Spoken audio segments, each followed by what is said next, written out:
Dear students, BA part 2 के first paper में हम आज के लेक्चर में दबाव समूह के बारे में जानेंगे। दबाव समूह यानी कि प्रेशर ग्रुप्स, जिसके अंतर्गत हम दबाव समूह क्या है, दबाव समूह का अर्थ, अवधारणा का विकास, दबाव समूह के प्रमुख लक्षण क्या हैं, उनकी चर्चा करेंगे। राजनीतिक प्रक्रिया में दबाव तथा हित समूह का विशिष्ट महत्व है। किसी समय में दबाव समूह तथा हित समूह को अनैतिक माना जाता था, लेकिन वर्तमान में दबाव समूह तथा हित समूह को लोकतंत्र का सहयोगी माने जाना लगा है। विभिन्न देशों की शासन व्यवस्था में इन समूहों का महत्व एवं योगदान इतना बढ़ गया है कि इन्हें एक आवश्यक बुराई ही नहीं माना जाता, अपितु राजनीतिक क्रियाशीलता के लिए स्वास्थ्यजनक तत्व यानी कि लाभकारी तत्व भी माना जाने लगा है। दबाव समूह को हम विभिन्न नामों से, विभिन्न शब्दों से भी संबोधित करते हैं, बुलाते हैं, कहते हैं।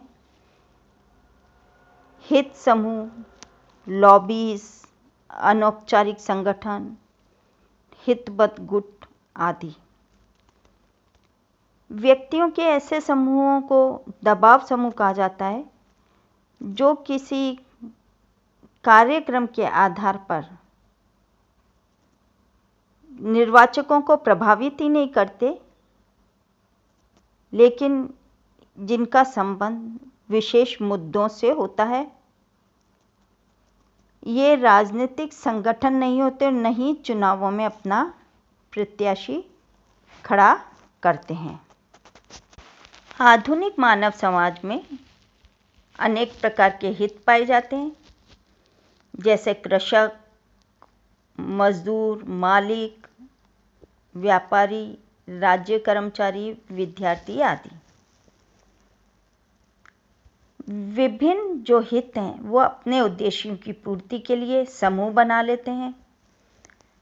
वर्तमान राजनीतिक व्यवस्थाओं में ये देखने में आता है कि समूहों की मांगों व उनके समर्थन पर ही सरकारों की कार्य प्रणाली निर्भर रहने लगी है।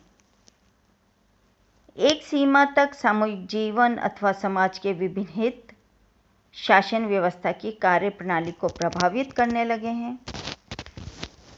ये भी देखने में आता है कि जब वर्तमान में राजनीतिक दल समाज के सभी वर्गों और हितों का प्रतिनिधित्व नहीं करते हैं, तो ऐसी स्थिति में समाज के ये जो विभिन्न हित हैं, जब संगठित स्वरूप ग्रहण कर लेते हैं तो उन्हें हित समूह कहा जाता है।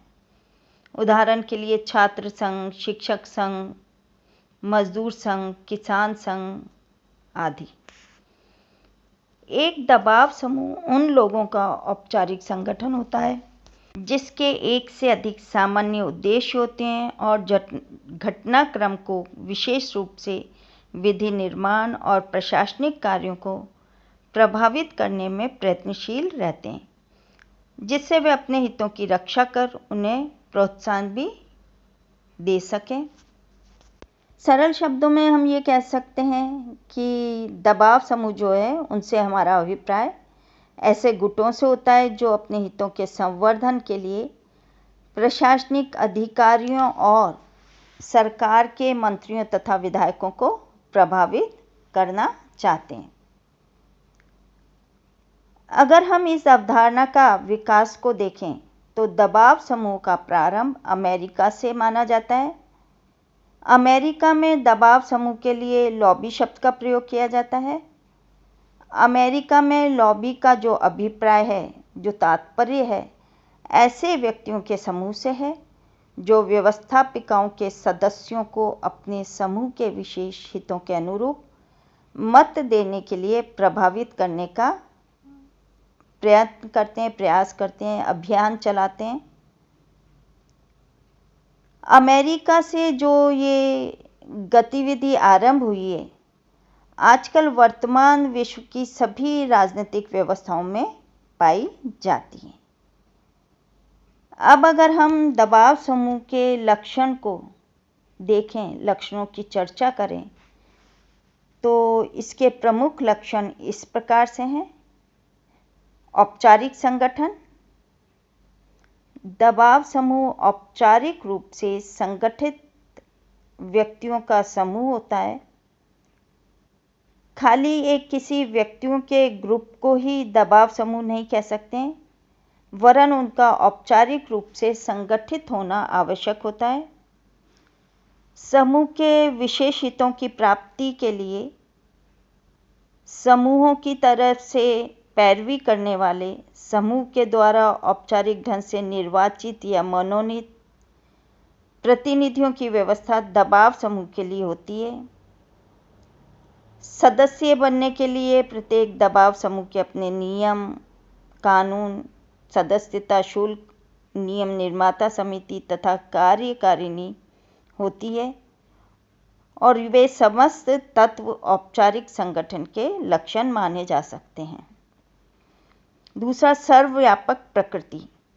दबाव समूह सभी जगह सर्वत्र पाए जाते हैं। सभी प्रकार की राजनीतिक व्यवस्थाओं, वो कोई भी व्यवस्था हो चाहे, यहाँ तक कि सर्वाधिकारवादी व स्वेच्छाचारी व्यवस्थाओं में भी इनका अस्तित्व होता है।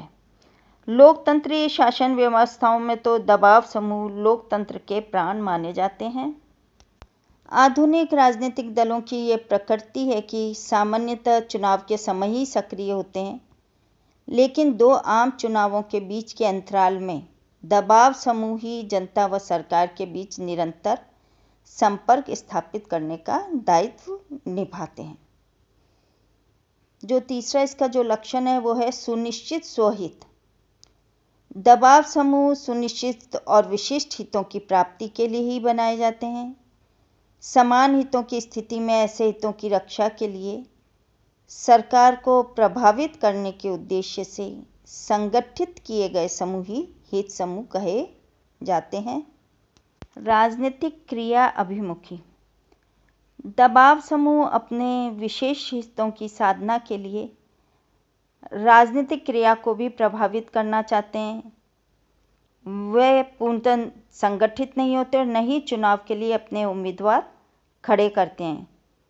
इन दबाव समूह का उद्देश्य सिर्फ अपने हित विशेष के लिए सरकारी नीतियों और राजनीतिक ढांचे को प्रभावित करना होता है। अतः हम कह सकते हैं कि कार्यविधि की दृष्टि से ये जो दबाव समूह हैं राजनीतिक क्रिया अभिमुखी होते हैं। ये शासन संरचना से अलग रहते हैं, परंतु शासन तंत्र से बाहर रहकर भी उसे अपने हितों के अनुरूप कार्य करने के लिए प्रभावित करना चाहते हैं। एक और जो इसका दबाव समूह का लक्षण है वो है ऐच्छिक सदस्यता। दबाव समूह का जो गठन है जब विशेष हितों की साधना के लिए, विशेष हितों की प्राप्ति के लिए किया जाता है, तो इनकी सदस्यता भी वही व्यक्ति प्राप्त करते हैं जिनके हितों की पूर्ति इनके द्वारा होने की संभावना रहती है। अर्थात दबाव समूह की सदस्यता जो ग्रहण करते हैं, कोई भी उस जो हित से संबंधित व्यक्ति है वही सदस्यता ग्रहण करता है और वो स्वतंत्र भी रहता है और किसी भी व्यक्ति को मजबूर नहीं किया जा सकता है। और एक बार सदस्य बनने के पश्चात भी यदि कोई व्यक्ति ये अनुभव करे कि उसके हितों की पूर्ति नहीं हो रही है तो वो सदस्यता त्याग सकता है। एक व्यक्ति एक साथ अनेक दबाव समूह की सदस्यता ग्रहण कर सकता है, क्योंकि समाज में रहते हुए मनुष्य के हित अनेक समुदाय से एक साथ जुड़े रहते हैं। एक और जो दबाव समूह का लक्षण है वो है अनिश्चित कार्यकाल। दबाव समूह विशेष हितों की पूर्ति के लिए अस्तित्व में आते हैं और उनकी पूर्ति हो जाने पर लुप्त हो जाते हैं। इसलिए कह सकते हैं कि इनका कार्यकाल जो है अनिश्चित होता है। लेकिन ये सभी दबाव समूह पर बात लागू नहीं हो सकती है। उदाहरण के लिए हम देखते हैं कि जो व्यापारियों का संगठन है, व्यवसायियों का संगठन है तथा मजदूरों के संगठन है, ये प्राय निरंतर चलते रहते हैं क्योंकि समाज में इनके हितों का अस्तित्व भी निरंतर बना रहता है। इस प्रकार से कह सकते हैं कि एक दबाव समूह ऐसे लोगों का औपचारिक संगठन है जिसके एक से अधिक स्वार्थ या उद्देश्य होते हैं। ये सार्वजनिक नीति निर्माण को तथा नीति निर्माताओं को अपने समूह के हितों की पूर्ति के लिए लगातार प्रभावित करने का प्रयास करते हैं। थैंक्स।